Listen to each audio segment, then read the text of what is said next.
Hi, this is Chiezan, the prior at SokukoJi Buddhist Monastery. Sokuzan offers these talks without expecting anything in return.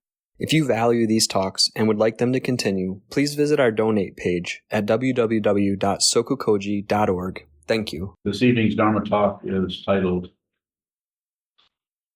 The Teacher's Outflows, and I have a question mark there. So, does the teacher have outflows? Well, first of all, what are outflows? And different ways of talking about it, but this is when something is erupting either in consciousness based on passion, aggression, and ignorance, pushing something, pulling something, ignoring something, some kind of outflow. Generally, it's most common thing you could think of would be just an outburst or a getting angry at someone for what they said or done. That kind of thing is understood that way. And of course, might show up a little bit differently for someone who is functioning as a true teacher. A true teacher may still have the same karma that he or she or they were born with, and still may be dealing with the dependent origination in the form of how their body's functioning, everything about them. That is still happening. They still have a particular skin color and whatever nationality, you could go on and on, sexual orientation for that matter. And on, all the relativity is still there. So the outflows may show up. And if you are caught up in your own belief in what is happening, disbelief in what is happening, or ignorance of what is happening, you may not even recognize your teacher.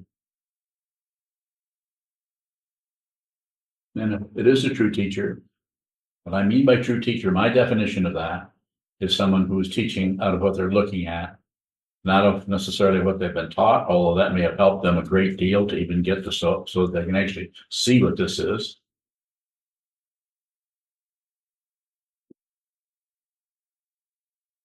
But this doesn't necessarily mean that they are free of their karma, or free of the causes and conditions that show up in their mind stream. So, interesting differentiation or understanding there. And the fundamental understanding is there as the duality is seen through there's no self and there's no other. There's no one here who believes that this voice is them. There's no one here who believes that the voice coming from another direction is someone else. Nor are they the same. That's why you can't get a reference point out. If you're using any kind of a pitching post or rest for your elbow in terms of your consciousness to lean on this or lean on that, including the Dharma, you cannot lean on anything.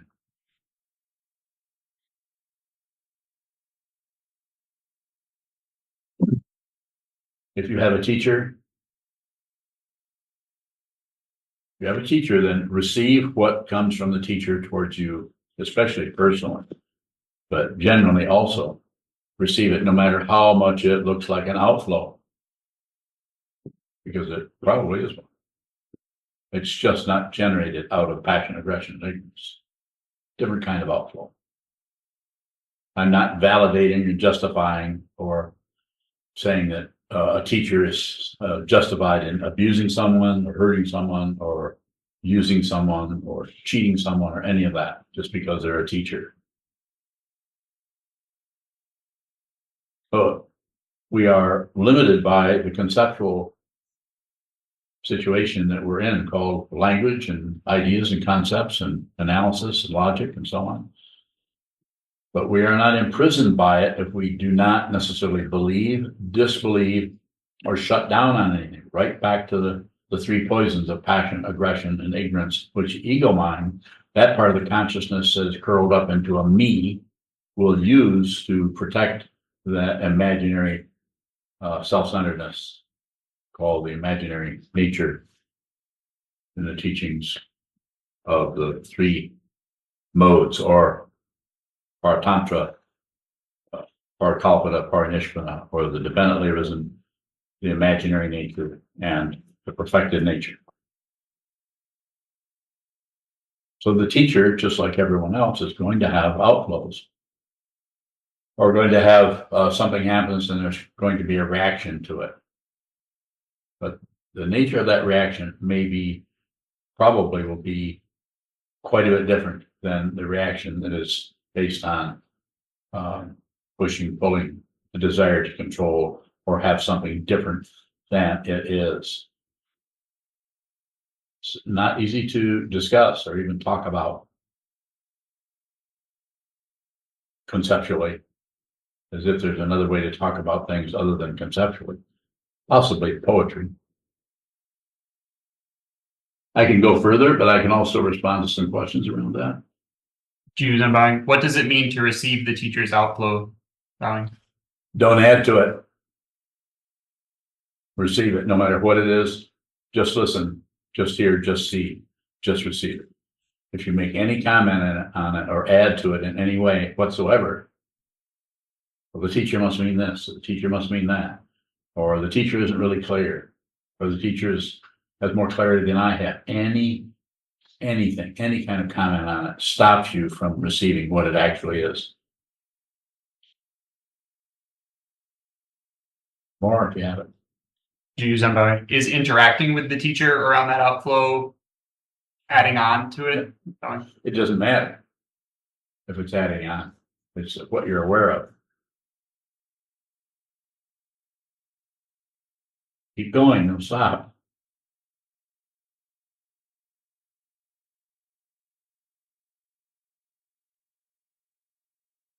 Yes. Divine, you said the teacher lives out of their karma, but it's not passion, aggression, or prejudice? I'm not saying that might not arise, but there's no perpetuation, there's no shutting down of the passion. There's just passion. There's no shutting down of the anger. There's just no hatred. But the anger can come out of just your life. That's why it's so difficult to see this. It's because we can immediately find why we're angry. We find the trigger to it. And we might want to stop that, or we might want to live up to a standard of never being angry. That's a misunderstanding. Go ahead. Divine, are we receiving the outflow, whether it comes from karma or there are outflows that don't come from karma? Well, anything that occurs is dependently risen. But that which occurs from the activity or the words of the teacher is coming out of dependent origination, but there's no self there. So it's still coming out of pratitya samutpada, but there's no individual there. There's no center there. If someone's doing that, that is happening, but there's no consciousness singularity behind it called me or the teacher who knows, who sees all, knows all, and it's just trying to help you. It's better than that. It's worse than that. You want it? Better than that because you're liberated. And if you have a teacher who is liberated, then you can participate in that liberation. And when I say participate, I'm saying receive it. It is being offered to you and given to you. Complete generosity. Without expecting anything in return at all. No one's expecting anything. So when you say that you're living out of the karma, it's the same thing as basically participating in dependent origination? Yes. You're no longer at war with anything. You're no longer at peace with anything, and you're no longer ignoring anything. So then you are, from the relative point of view, might look pretty crazy. But from the point of view of consciousness only, nothing is happening because it is an illusion. This has been taught way before this old man got here or any of us got here. This is unreal. Yes. Divine, so what you are participating in the illusion and at the same time seeing that nothing is happening? Yes, you see that nothing happens. At the same time, the illusion is there. You hear the sounds, you smell, you see, you feel. All of that still, you no longer are objecting to anything, agreeing with anything, or looking away from anything, or ignoring anything, or distracting yourself from anything. And the teaching person is in that same soap opera. It's just that they know that it's not real, and you, as a student, do not yet. But you have a suspicion that something is going on that you don't quite understand. You meet the teacher, and you find someone who, and it could kind of show up differently for each person. For some people, it shows up like not a teacher; they're gone. There's someone else, something about that particular person that you can't look away. I know. I met a couple of them. You can't look away. Then there are people who teach. You don't need a teacher. Jiddu Krishnamurti back in the 1950s was saying, and here he was teaching every day to groups of people saying, you don't need a teacher. You don't need a teacher. And he said a lot of other things that were quite interesting. He's really a profound thinker and so on. So there are several other teachers, contemporary ones that are saying the same thing. And what are they doing in teaching? They write books and tell you don't need a teacher. Just recently had someone send me a quote from one of these people saying, you don't need a teacher. And then that person asked me if I agreed to that. I said, yeah, you know. But I like the way Trungpa Rinpoche said it. I thought that was more situational. He said, you need the teacher so you can leave the teacher. So you don't need a teacher, but first you have to have a teacher to see what that is. So the teacher can introduce you to what this is, which is not separate and which is unreal. You have to meet someone who is looking at that. If you don't, then the chances of you seeing this for yourself are rare, and I don't say they're impossible. It's the karma that brought you into this world and provided you with the shape of your nose, the color of your skin, and the way your thinking process works and everything else goes way, way back. So there may be some kind of karma in there where there's a possibility you could awaken without any teacher, like Byron Katie, the one who teaches ask her style is ask 4 questions and turn it around. He uses your own logic against itself because she sees that logic doesn't make any sense unless you put it against itself. And then you can begin to have a deeper understanding of consciousness only, her way of teaching it. But even now I understand she's teaching people to meditate because they are recommending that they also meditate. That's what I've heard. I haven't talked to her. So you could say it that way. The way Trungpa Rinpoche said it is, you need a teacher so you can leave the teacher. Yes. Yabine, what does it mean to leave the teacher? You see, you're not separate from the teacher. You see, there isn't anything else with this.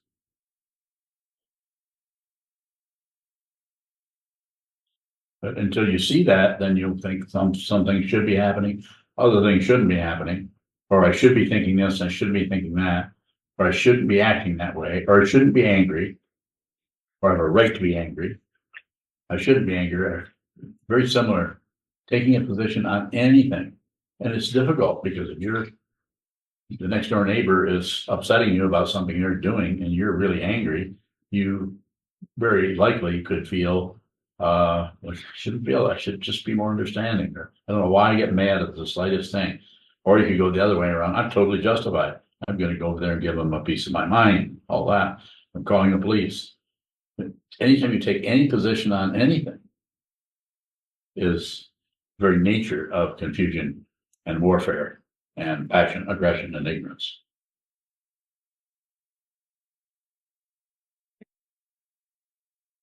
James Undying, is endeavoring to align ourselves with what the teacher is saying, not receiving it? Again, please. Is endeavoring to align ourselves with what the teacher is saying, not receiving it? Well, I think sometimes that's part of it. I certainly did a lot of that.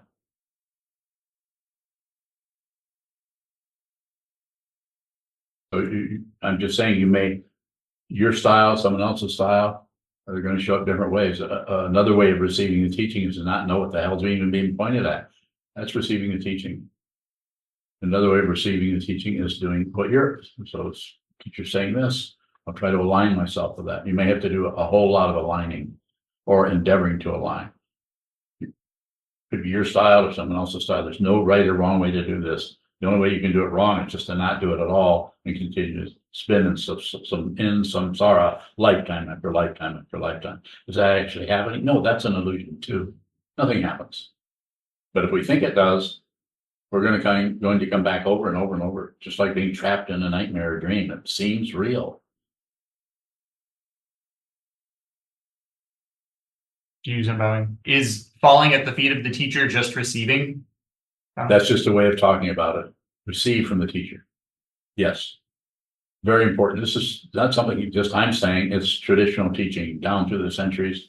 It's expressed in different ways by different teachers, different lineages, different ways of presenting what the Buddha taught, and other teaching situations that come out of different places like ancient India. The Upanishads involve that kind of relationship to the teacher or the guru.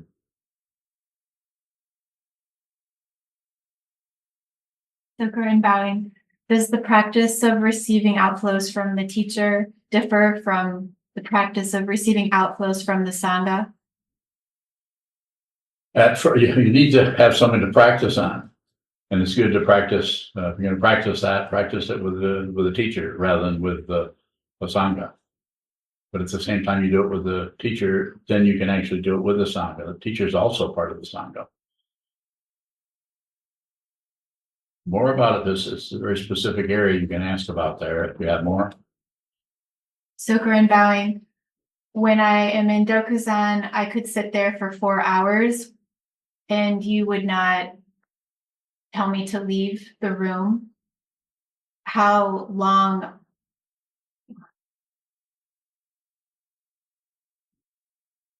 Do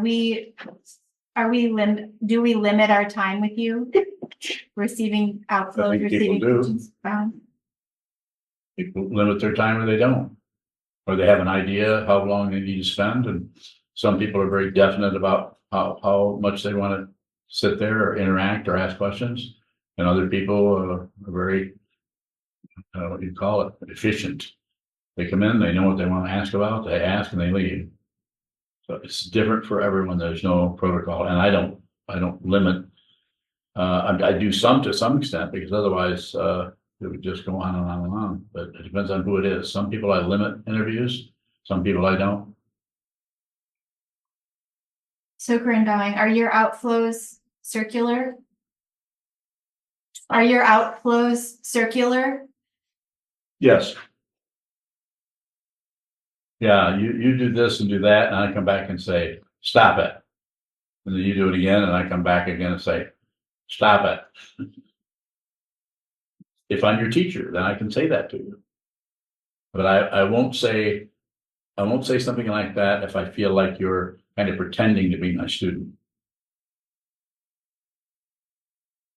That's what I ran into with my Zen master, Gobanchina Roshi. I was trying to pretend to be a student, and he could see that I was bullshitting him. He didn't buy it, and he just basically ignored me.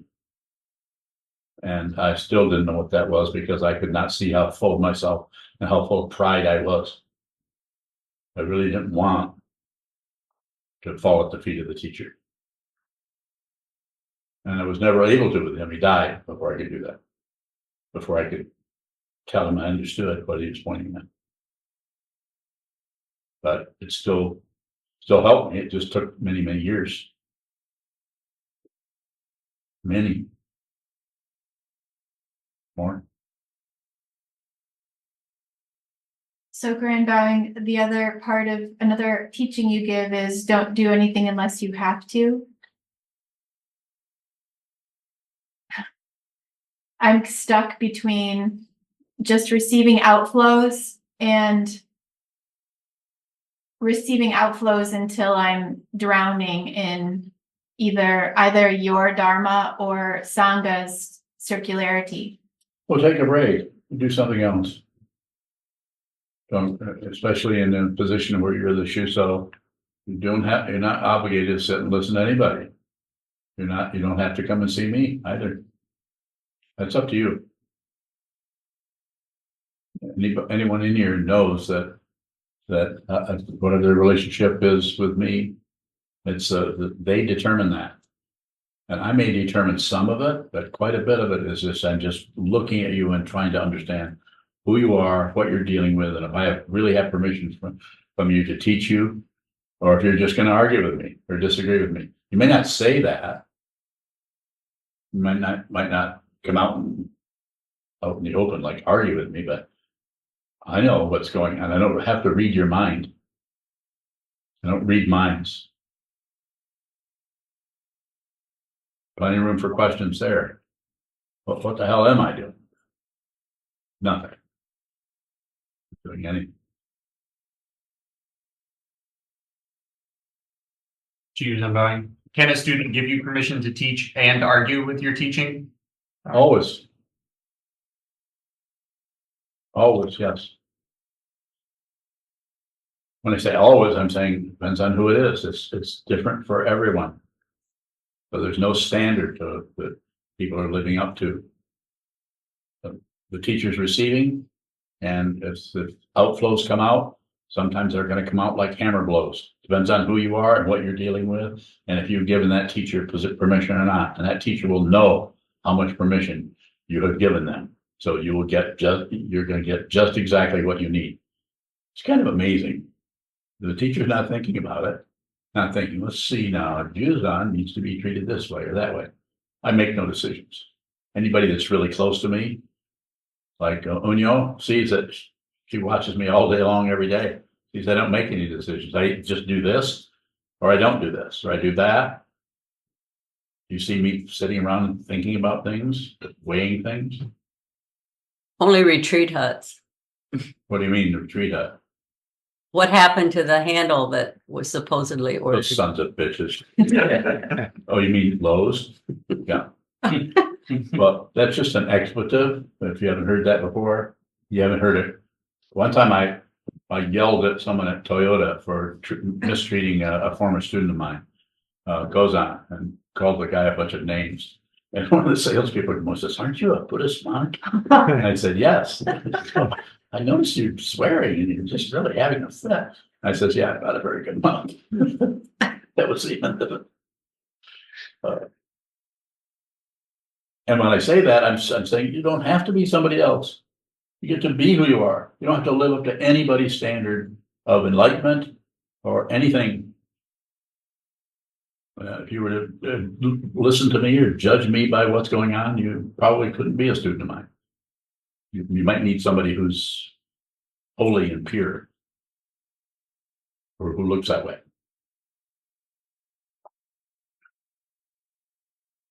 When you're bowing. So what is the difference of someone who picks up their AR-15 and just mows other people down? Is that being genuine?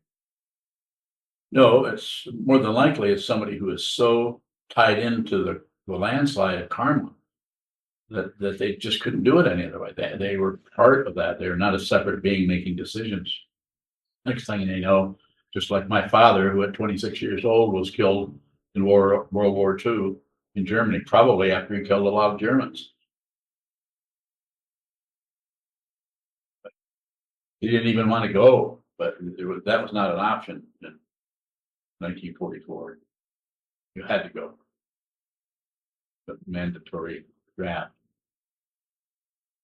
More about it if you have. When you're bowing. So it seems like there could be I don't know, our political scene is pretty loaded these days.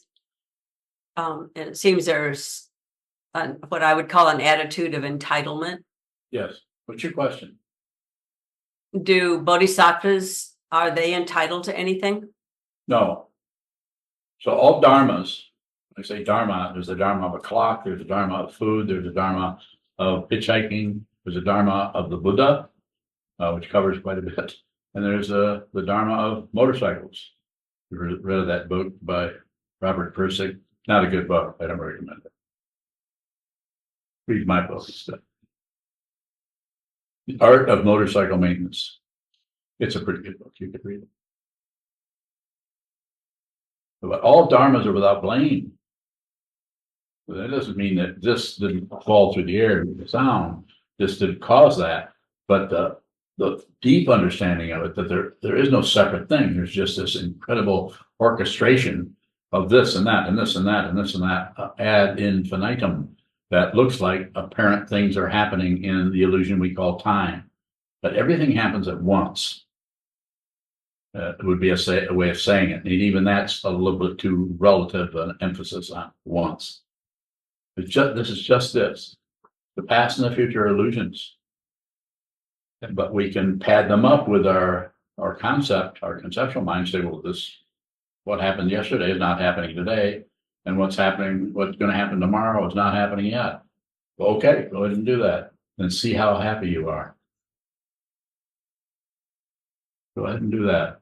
But don't do anything unless you have to. Don't add, subtract, divide. Just receive. If you can receive this, then you eventually, I don't know how gradual it would be, but you eventually understand what this is deeply. And you're not separate from it. Go ahead. Yeah, and I'm just trying to understand how what you just said, don't do anything unless you have to, plays into impulse. It seems like, is there a relationship there? Well, when you see something, just receive it. When you perceive something, just receive it. Don't do anything with it. So the tendency is to perceive something and then think something about it, or analyze it, or judge it, or blame it for them, or situation to actually create some kind of a rotation called samsara. I like it, I don't like it, it's good, it's bad, it shouldn't be there, it should be there. They shouldn't have done that, I shouldn't have said this. On and on. To just perceive something directly, a direct perception of what this is. You won't see anything. I'm saying you'll see something, but you'll see that what you're seeing is unreal. It's an illusion. So you might as well say you're not seeing anything. Or you could say you're seeing the illusion. But if you say that, then also that which is seeing the illusion is also an illusion. Both the subject and the object are unreal. It's an incredible display. You don't have to fix anything or do anything. You can just observe it, just look at it. And then any kind of activity that you take in your everyday life will come out of your awareness rather than the deep, dark areas of passion, aggression, ignorance, hope, and fear. The karma that you pushed away that showed up centuries ago that you're still trying to show up, that you're keeping at bay because you have no way of working with it. And this dharma, this way of working with consciousness will help you to receive what shows up so that you don't have to go to war with anything. Even your own death, you're not in disagreement with anything. You're not in agreement with anything. And this is what some people say when they say you don't need a teacher. You don't, because when you see what this is, there is no one left. There's no other anymore. Everything, this is a traditional teaching, not something that I invented. Everything, if you see what this is, everything is empty of other. There's no, everything you look at is not something else. It's not some other thing, some other person. But until that time, you're going to have friends and enemies and neutrals. You'll fight with some, agree with others, fall in love with others, on and on and on.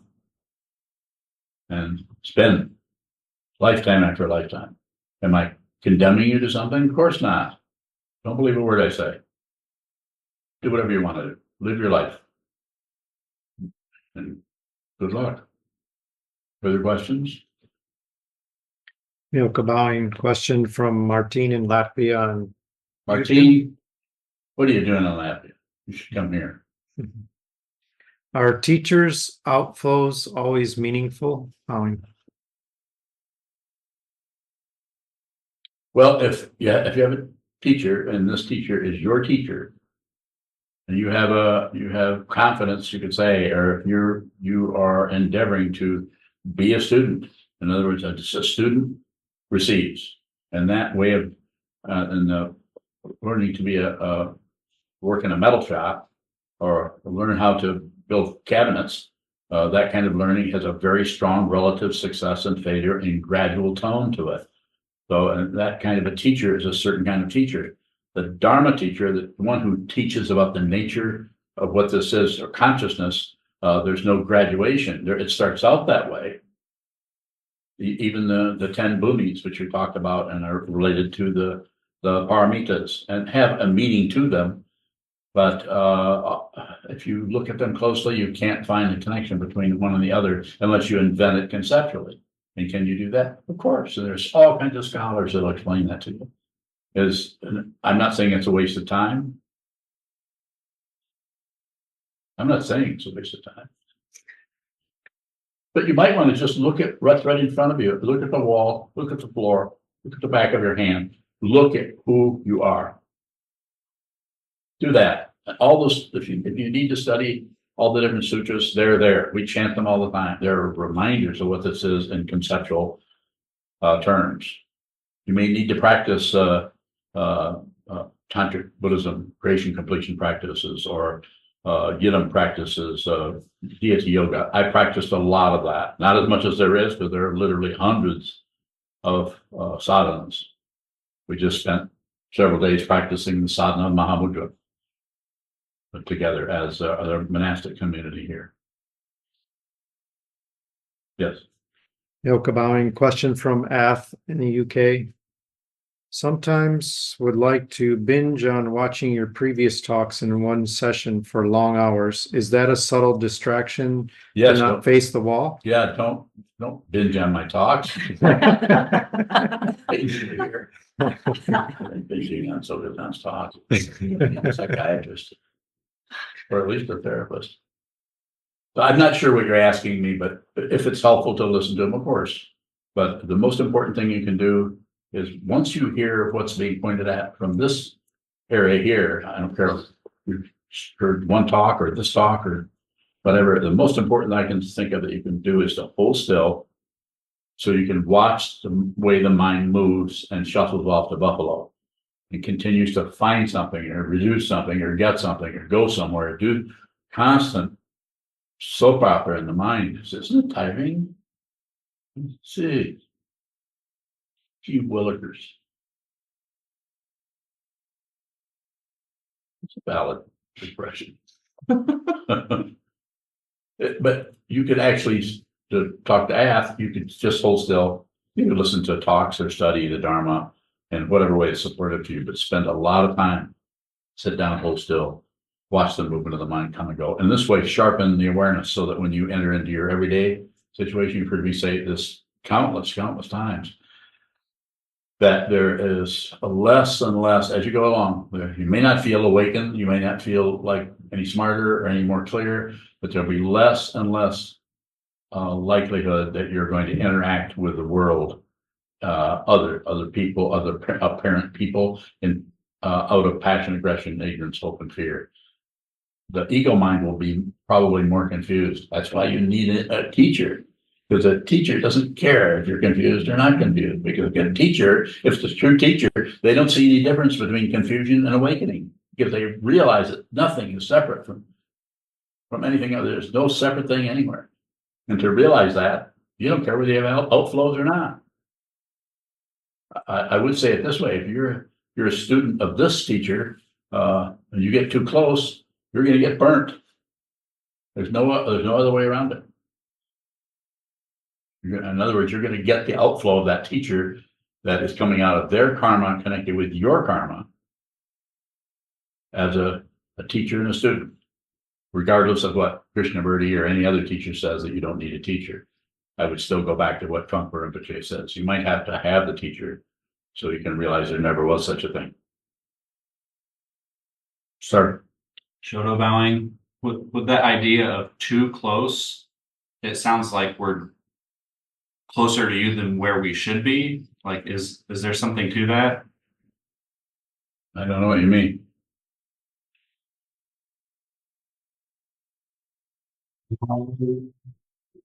Shoto bowing, if we're too close to the teacher, do we need to be farther away from the teacher? No. You like water? Yes. Junchi bowing. In the past, you've encouraged us to look at maybe societal norms in conversation, how we reify each other and just agree with each other back and forth. And if we're just receiving what someone says, it can be uncomfortable for them if we don't agree with them. Notice that. They'll even say, well, do you agree? And you can say any number of things. You could say, that's interesting what you're saying, but I don't know. I haven't thought about it that much. You can let yourself off the hook. I gotta go get my laundry done. That works too. I mean, you can actually, there's nothing wrong with distracting the situation, just disconnecting from someone who is trying to promote some kind of going in and tying everything in knots and getting you join in and they're not tying with their ideas, their opinions, their convictions, their intelligence, and their Rice Krispies. Cereal City. June Bowing, I don't feel confident in knowing when to engage. To what? Knowing when to engage. Different kind of confidence here. It's the confidence that you don't need to know when to engage. That's confidence. You'll just hear yourself engaging or not engaging. You won't have second thoughts around anything. You won't even have third thoughts. You may not have thoughts at all. You may just hear yourself speaking to someone and you may hear them listening. But if you really are receiving something, you will not know what they're saying. I don't know how to say it more clearly than that. You do not know what they're saying. I mean, you know the words, you hear the words, but the import is not always that clear, especially if it's coming from someone who is operating out of passion, aggression, and ignorance, because they don't even know that all that production is about securing an ego. It's not going to make any sense, except to them, because they don't know that they're reinforcing their ego, reinforcing their self-centeredness. But you begin to see it, especially if you're the way you're saying there, just receive it, listen.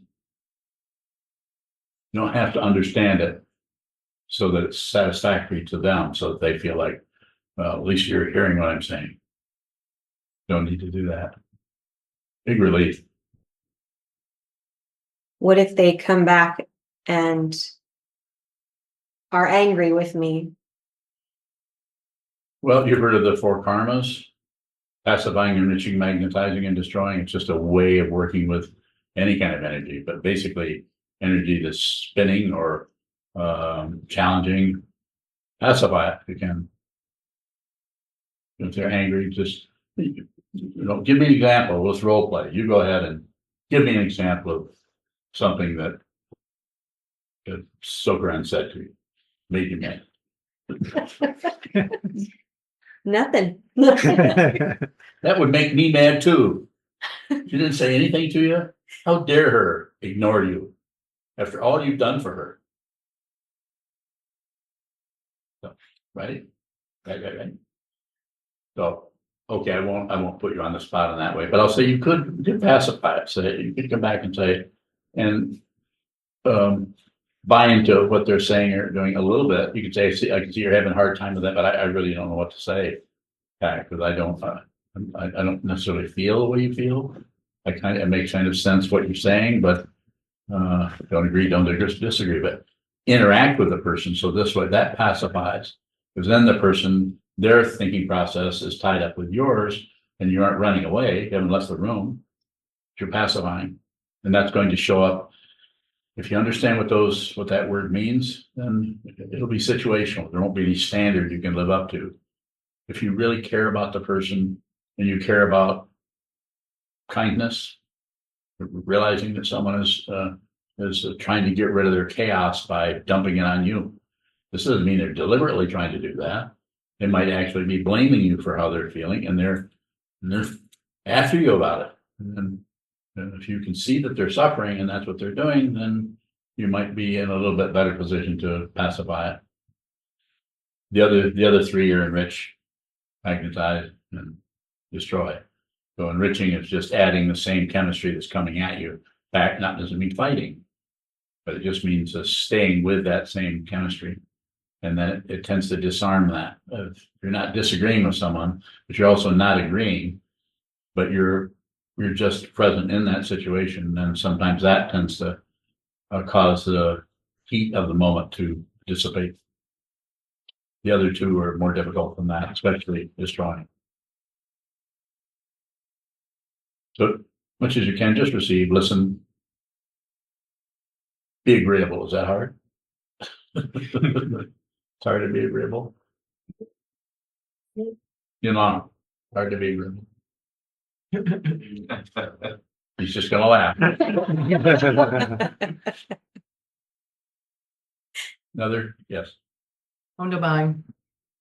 When you say receiving the outflows of the teacher, are we receiving content or are we receiving our reaction to the outflow? It would be all of that. You'd receive what's coming, and then you receive any reaction you would have to the teacher. And so, as you can, don't blame. Don't. If you're going to blame the teacher, then you might as well just leave. Follow me? Wunderbar, what do you mean by if you begin to blame the teacher? Well, if you're blaming the teacher for how you feel, then what are you even doing? I'm not saying that's going to last. That may be just an eruption that you see that you've just been, the teacher is trying to point out something to you and then you get pissed off. You follow me? So receive that. If it's a true teacher, they have nothing but no interest in anything other than you awakening your true nature. If they have any other motivation, getting your money, getting control, getting you to follow orders, getting anything to happen like that, then it's not. It's just somebody who wants control of other people. Wunderbar. So in that example, how much of it is about our own reaction to it? Because you're also saying when we're listening to people that it doesn't matter what they're saying. It's a matter of the action of listening. It's just receive. It's difficult. It's a life of suffering. It's a difficult situation we're in as human beings. But we could start somewhere. We could begin to start receiving what's showing, especially in a community like this, which is a Sangha. Start at the little slogan or whatever you want to call it that I've kind of invented is CCC: communicate, cooperate, collaborate. If you don't communicate, you're not going to be able to communicate or cooperate or collaborate. And if you don't listen to what people are saying without adding on your interpretation, your ideas, your judgments, your opinions, your blame, in other words, if you're not really listening, if as soon as somebody says something, you start to think things about what they're saying or doing, even if it's relatively correct. Because if it's relatively correct, then why have a spiritual path? If we're just going to go with relative truth, right and wrong, up and down, back and forth. We have a whole legal system that'll do that for us. And is that legal system fair? Take a look. We have thousands and thousands of people who are incarcerated based on laws that are about control, not about deep understanding of the difficulty of just being a human being. About control. Most of the world is run on that. And you could justify it and say, well, we have to, otherwise the Russians would invade or the people would come across the border, all the other justifications that are based on a belief in relative truth. I'm not saying disbelieve in relative truth, but don't let relative truth run your life, or then you, as however you live here, that's what's going to continue to show up. As it says in the Tibetan tradition, you want to know what your past life was? Look at your body. That's telling you where you came from. You want to know what your next lifetime is? Look at what's happening in the mind. How chaotic is that? Can't get rid of that chaos by fighting it, medicating it, let alone meditating it. You have to do it by being aware of it. And then it may hold together for a while and it may come apart. It is also part of the landslide of dependent origination. You can't separate yourself from anything. Yes. Sokuzan, bowing. You said when you're receiving, you may not know what you're receiving, that the other is suffering. how does suffering show up in your body, In mine or in yours? in yours? Depends on the person. Sometimes intensely, sometimes very little. Just receive it. Whatever it is, you can receive it.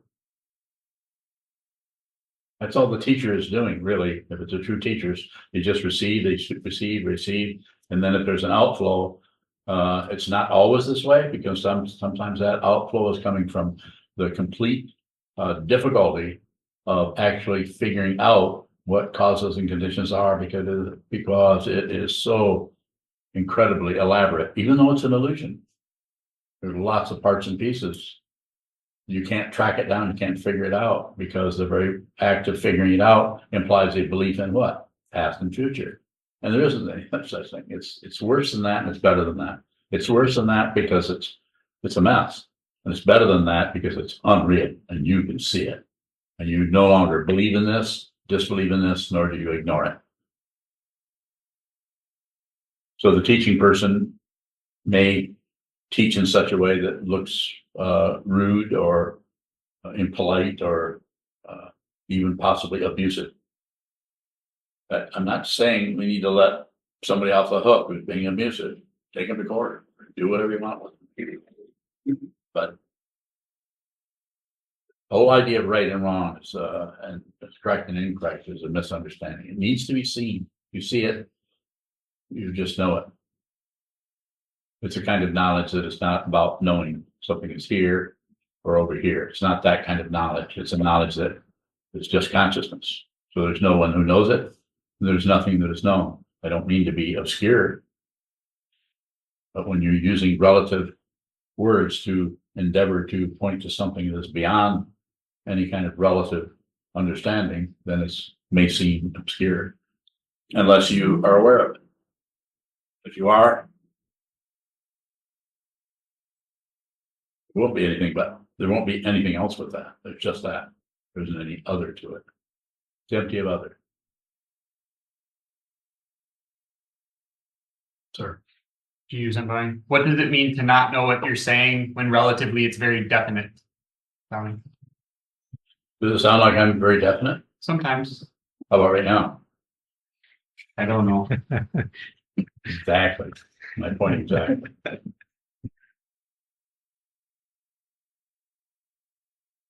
So I don't know. I don't have a reference point for anything. The only reference points I have are situations. Situation shows up, I work with it where it's at, but there's no person who's doing that. There's no second thought or idea or second guessing. I don't care what happens next. It's not that I don't care what happens, but there's no next. There's only this. See that, realize that. Yes, sir. Yoka Bowing, question from Adriana. Adriana Bowing, how can there be no past and no future? Bowing. So there's just this. The past is not here, gone, and the future is not showed up. So and they never do, because it's always now, which is not particularly helpful, because then we have to think about now all the much. Who needs that? Another N word. Even to say now is extra. Nothing ever happens next. If you think that it does, then it just means that there's someone there who thinks that some things happen and other things don't happen. Adriana.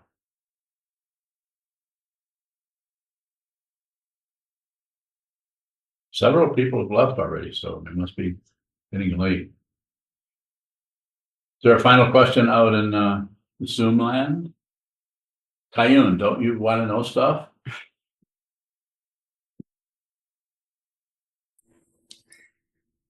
Kayun Bowing.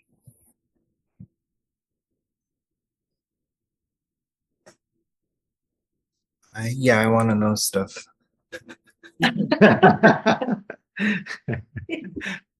Known better than that. I don't know. I was reading some translation of the Four Reminders recently, Yes. and it described karma or our actions as our only possessions. And it was a striking image, and I wondered what you made of that. I don't make anything of it. Got a question other than that one? Yeah. How is so if the state of our minds is what we'll be reborn as, is that an indictment? Bowing. I think it's just meant to help you see that if your mind is just grasping and rejecting and shutting down, and grasping, rejecting and shutting down, then that same thing is happening in consciousness. When the body mind drops, that consciousness is still looking for something else, something else, something else. It doesn't, I don't think it's an indictment. There's no guarantee that if you're, having fantasies of murdering people, that somehow you're going to be reborn a murderer. There's all the causes and conditions that show up there are so complicated. It could be, we've all been around for just countless lifetimes as apparent individuals showing up, and that consciousness that shows up here with you is combined, as been said way before I got here. There's not just you having lifetime after lifetime, but consciousnesses showing up in different lifetimes, overlapping each other, underlapping. So there's no solid separate identity anymore. There's just consciousness, and the separations come up out of the passion, aggression, and passion, aggression, and ignorance of the three poisons, and out of the vow to be with all things. This is about the vow that transcends karma. And you can begin to do that now. Whatever happens, don't agree. Whatever happens, don't disagree. Whatever happens, don't ignore it. Be with all things. And do that not only in the form of things that happen in your mind, which are just like living beings, but do it in the form of the people that show up in front of you. This doesn't mean that you agree with someone because they're robbing people or cheating people. You just have to be very aware of that situation. And you would also see, if you're very aware and you're not covering up what you're seeing with judgment or with calling the cops for that matter, but you may see a deep level of disturbance or suffering that person is endeavoring to cover up by their activity.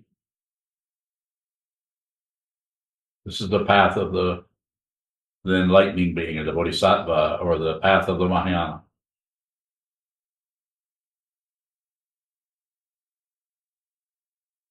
Senchu vowing, how does the vow transcend karma? Because it doesn't have a goal other than be with all things. And you're not sitting around evaluating whether you're being with all things or not. Save all beings. There are no beings. Everything is empty of what you think it is. But if the vow is to do that, then that's how you eventually see it. You actually transcend the cause and effect. If you're trapped by cause and effect, that's because you believe in right and wrong, up and down, back and forth, success and failure, life and death is the big one. Awakening and delusion. But if you've received the vow twice as a lay practitioner and as a monk to be with all things. You've repeated it right here. I've heard you do it. I vow to be with all things. How's it going? Say it. That vow inspires me. Okay, well, that's what more can I say than that? That's all it does here. There's no goal. There's just a vow. Transcends everything. Transcends the war. It doesn't solve anything, but it doesn't need to, because what the world is trying to get you to do is to work on fixing shit. And nothing is broken. It just looks like it is. The illusion looks like a bunch of broken stuff. If you want to live in that area, there's all kinds of opportunity. I'm not saying that you shouldn't. Maybe you should. But you could also practice the Buddha's Dharma, which is to see the truth yourself. You might need a little shove from a teacher, you might not, I don't know. That would be up to you. I'm not here to sell you anything. Is there a final question? Chisho, don't you have a question? This kind of looks like a questioning mudra. No? Sure, just receive it. Just receiving it, okay. Me too. Anyone? Going.